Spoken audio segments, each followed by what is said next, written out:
મિત્રો, રાહુ શનિના નક્ષત્રમાં પ્રવેશ કરતાની સાથે જ આ રાશિના લોકોનું નસીબ 8 જુલાઈથી બદલાઈ જશે. હા મિત્રો, તમને જણાવી દઈએ કે શનિદેવ ખૂબ જ જલ્દી નક્ષત્રમાં પરિવર્તન કરવા જઈ રહ્યા છે.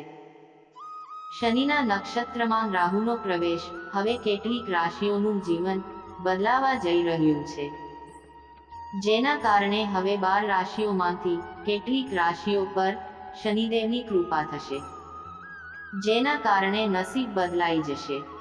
આ રાશિઓ સૂર્ય અને ચંદ્રની જેમ ચમકશે.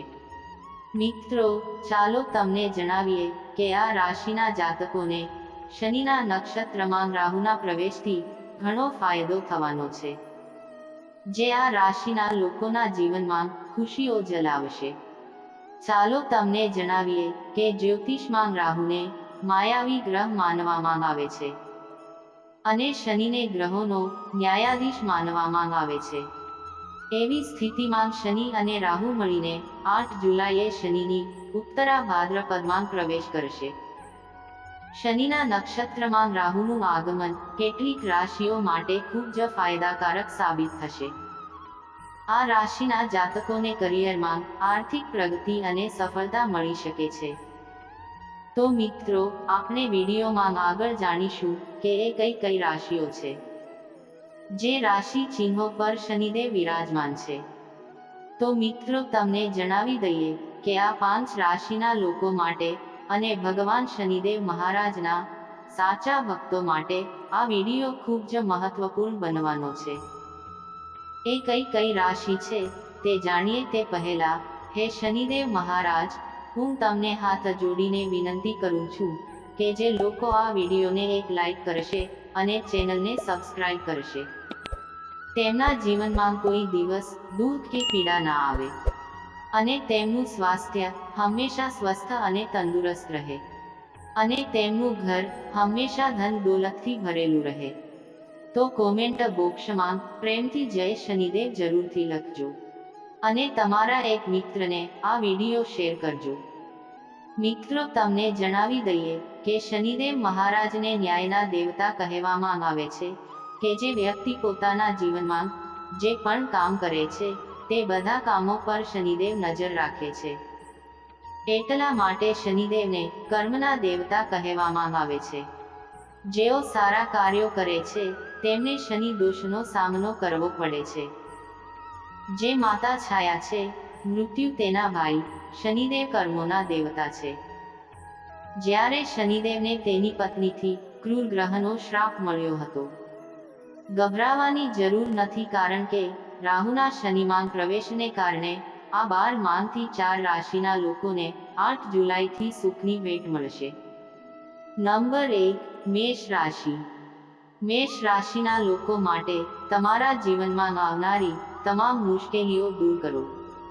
તે ખૂબ જ શુભ થવાનું છે. મિત્રો, તમને જણાવી દઈએ કે શનિદેવની કૃપાથી 8 જુલાઈથી મેષ રાશિના જાતકો માટે રાહુ નક્ષત્રમાં પરિવર્તનની શરૂઆત થશે. ભગવાન શનિદેવના આશીર્વાદથી હવે તમને કોઈ સારા સમાચાર મળવાની સંભાવના છે. મિત્રો, તમારા દ્વારા કરવામાં આવેલી મહેનત હવે તમને લાભ આપશે. શનિદેવની કૃપાથી તમારી આર્થિક સ્થિતિ પહેલા કરતાં સારી રહેશે. તમારા અટકેલા કામ પૂરા થશે અને આ રાશિના લોકોને અનેક પ્રકારના લાભ, આર્થિક લાભ અને મોટી સફળતા મળવાની છે. તમારી મીઠી વાણીના કારણે તમારા બધા કાર્યો પૂરા થશે, જેના કારણે તમને ધન સંબંધિત તમામ સમસ્યાઓનો સામનો કરવો પડી રહ્યો છે અને સાથે જ વર્ષોથી અટકેલા તમામ કાર્યો હવે સફળતાપૂર્વક પૂર્ણ થશે. ચાલો તમને જણાવી દઈએ કે મેષ રાશિના લોકો, તમે દિવસ દરમિયાન બમણી પ્રગતિ કરશે અને ચતુર્થાંશ થઈને તમે તમારા જીવનમાં આગળ વધશો. તમે હવે તમારી સફળતાના ઝંડા બનશો, જેથી વિશ્વ હવે તમારી સુંદરતા નિહાળશે. ભગવાન શનિદેવ મહારાજના આશીર્વાદથી એમ કહેવું ખોટું નહીં હોય. હવે તમારા માટે સમય છે.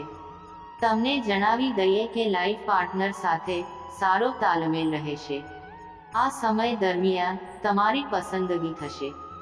તમારા રોકાણથી નફો થશે અને આ દરમિયાન તમને લોટરીથી પણ ફાયદો થશે.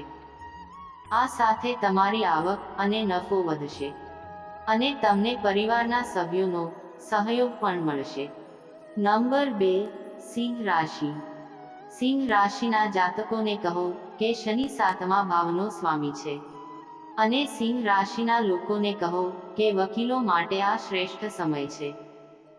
ભલે શનિ હોય 6ઠા ઘરમાં, તે યોગ્ય નિર્ણય લઈને મામલાઓને અંતિમ સ્વરૂપ આપી શકે છે. અથવા તો તમે તમારી સામે આવતા કોર્ટ કેસની સંખ્યામાં વધારો જોઈ શકો છો. અને તમને જણાવી દઈએ કે સિંહ રાશિના લોકોને શનિદેવના આશીર્વાદથી તમારા વ્યવસાયમાં વૃદ્ધિ થશે. આવકના નવા સ્ત્રોત બનશે. તમારા પારિવારિક જીવનમાં સુખ સમૃદ્ધિ આવશે. સંબંધોમાં પ્રેમ અને રોમાંસ વધશે અને સાથે જ અમે તમને જણાવી દઈએ કે તમારું મન સંપૂર્ણ રીતે શાંત રહેશે. તમારું સ્વાસ્થ્ય સુધરશે. તમે સુખી જીવન જીવશો. જે રાશિના લોકો શિક્ષણ ક્ષેત્ર સાથે જોડાયેલા છે, તેઓ તેમના શિક્ષણમાં સારા પરિણામ મેળવી શકે છે. શનિદેવની કૃપાથી તમારો આવનારો સમય ખૂબ જ અનુકૂળ સાબિત થવાનો છે. નંબર 3, મિથુન રાશિ. મિથુન રાશિના લોકોને જણાવી દઈએ કે તમારું ભાગ્ય 8 જુલાઈથી ઉદય થવા જઈ રહ્યો છે, જેના કારણે તમારી આર્થિક સ્થિતિ સારી રહેશે અને તમારા ભાગ્યમાં વધારો થશે. ચાલો તમને જણાવીએ કે 8 જુલાઈનો દિવસ ખૂબ જ ખાસ રહેશે. તમારા મનમાં કોઈ પ્રકારની મૂંઝવણ રહેશે, પરંતુ જો તમે મહેનત કરશો તો તમને આવકના નવા સ્ત્રોત મળશે. તમારો સ્વભાવ નરમ હોય છે અને કોઈ પણ કારણ વગર ગુસ્સે થશો નહીં. તમારા ઘરમાં જબરદસ્ત વૃદ્ધિ થશે. તમારા ઘરમાં શુભ કાર્યો થઈ શકે છે. આ મહિને તમને જમીન, મકાન અને વાહનનું સુખ પ્રાપ્ત થઈ શકે છે. તમારા ઘરમાં લગ્ન કરવા યોગ્ય સભ્યોના સંબંધો નિશ્ચિત થઈ શકે છે અને તમારું જીવન સુખ સુવિધાઓથી ભરેલું રહેશે. પરિવર્તન માટે આ મહિને તમે તમારા પરિવાર સાથે ફરવા પણ જઈ શકો છો. તમારી હિંમત અને બહાદુરી વધશે અને તમારા બાળકો માટે વિદ્યાર્થીઓના ઉચ્ચ શિક્ષણનો માર્ગ મોકળો થશે. જો તમે નોકરીમાં બદલાવની યોજના બનાવી રહ્યા છો, તો શનિદેવના આશીર્વાદથી તમારા જીવનમાં ખુશીનો માહોલ રહેશે. નંબર 4, વૃશ્ચિક રાશિ. વૃશ્ચિક રાશિના જાતકો, ચાલો તમને જણાવીએ કે રાહુના નક્ષત્રમાં પરિવર્તનથી તમારી આર્થિક સ્થિતિમાં સુધારો થશે. મિત્રો, શનિદેવની કૃપાથી તમારા જીવનમાં ખુશીઓ આવવાની છે કે 8 જુલાઈનો દિવસ વૃશ્ચિક રાશિના લોકો માટે અનુકૂળ રહેશે. તેમનું જીવન સકારાત્મક ઉર્જાથી ભરેલું રહેશે, જેની અસર તમારા વિચારો અને નિર્ણયો પર જોવા મળશે. લોકો સામે અને ભૌતિક સુખ પ્રાપ્ત થશે.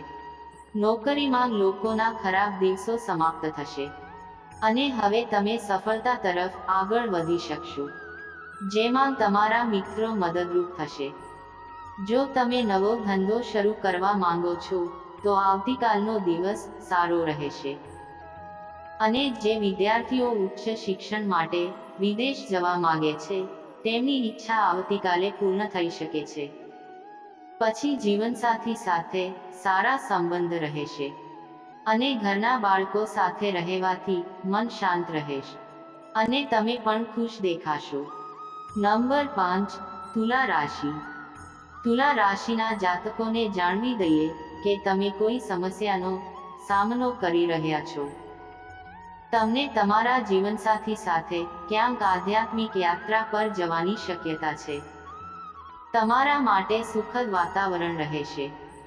જો તમે કોઈ નવો વ્યવસાય શરૂ કરવા માંગો છો, તો શનિની કૃપાથી આ સમય અનુકૂળ છે. તમને ભાગ્યનો પૂરો સાથ મળશે. તુલા રાશિના લોકો પર શનિદેવની કૃપા છે. એમ કહેવું ખોટું નહીં હોય તો મિત્રો, આ બધી જ રાશિઓ હતી જેના પર શનિદેવે કૃપા વરસાવી છે. તો મિત્રો, તમને આજનો વિડીયો કેવો લાગ્યો તો કમેન્ટ કરીને જણાવો. શનિદેવના સાચા ભક્તો આ વિડીયોને એક લાઈક કરી ચેનલને સબસ્ક્રાઇબ જરૂર કરજો અને કોમેન્ટ બોક્સમાં સાચા દિલથી જય શનિદેવ જરૂર લખજો. વિડીયોને છેલ્લે સુધી જોવા બદલ